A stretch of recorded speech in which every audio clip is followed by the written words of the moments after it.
Hello, good morning. আজকে সকালটা শুরু হলো এই যে ওটস দিয়ে। ও কিন্তু ওটস খেয়ে চলে যাবে জিমে। আর আমি কিন্তু স্নান করে একটা সুন্দর শাড়ি পরে নিয়েছি। এই শাড়িটা দেখছো না, এই শাড়িটা কিন্তু আমি মিশো থেকে নিয়েছি। দারুণ একটা শাড়ি। আর ব্লাউজটাও কিন্তু মিশো থেকেই নেওয়া। মিশোতে অনেক কম প্রাইসে অনেক কিছু পাওয়া যায়, যাই হোক।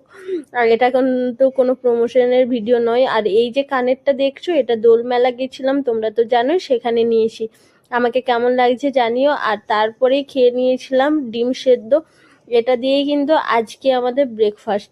তারপরে কিন্তু রান্না করব।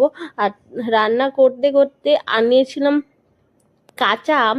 তো একটু থেতো করে নুন লঙ্কা দিয়ে খেতে দারুণ লাগে। আমি তো আম খেতে এত পছন্দ করি, আর কি বলবো। তাই একটু খেয়ে নিলাম। এখন কিন্তু আমার রান্না বান্না হয়ে গেছে, ভাত নিয়েও বসে গেছি, দেখতেই পাচ্ছ আমার থালাটা। আর এই যে এগুলো সেদ্ধ আছে, দেখতেই পাচ্ছ, কুমড়ো সেদ্ধ, কাঁচকলা সেদ্ধ। আজকে কিন্তু এই সেদ্ধগুলো কাঁচা লঙ্কা দিয়ে মাখা হবে। আর শাকটা সেদ্ধ করা আছে, অন্য কিচ্ছু করা নেই। এটা নুন আর কাঁচা লঙ্কা দিয়ে মাখা হবে। আর ওইদিকে আছে দই, আর এখানে পাতলা করে চিকেনের ঝোল। আর কিন্তু আজকে কিচ্ছু নেই। এইটা ও কিন্তু এবার মেখে দেবে। আমি মাখাটা খুব একটা ভালো করে পারি না, সেই কারণে। আর আমি এখানে তোমাদেরকে বলছিলাম, দেখো এখানে কিন্তু সেদ্ধটা আমাদের প্রায় দিনেই থাকে।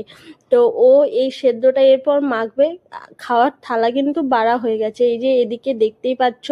ও কিন্তু কুমড়োটা মাখছে এরকম করে মেখে। দেখো আমার থালা কিন্তু কমপ্লিট। সব মেখে কিন্তু আমাকে দিয়ে দিয়েছে। কাঁচকলা সেদ্ধ, কুমড়ো সেদ্ধ, আর এদিকে আছে শাক সেদ্ধ, এটাও কাঁচা লঙ্কা দিয়ে মাখা হয়েছে। আর আছে ডিমে মানে চিকেনের ঝোল। এটা দিয়ে একটা দারুণ লাঞ্চ সেরে নিলাম। তোমাদের আমার এই ভিডিওটা কেমন লাগলো অবশ্যই জানিও। ও কিন্তু দই দিয়ে খাচ্ছে, আর আমি এদিকে প্রথমেই সেদ্ধ দিয়ে খাচ্ছি।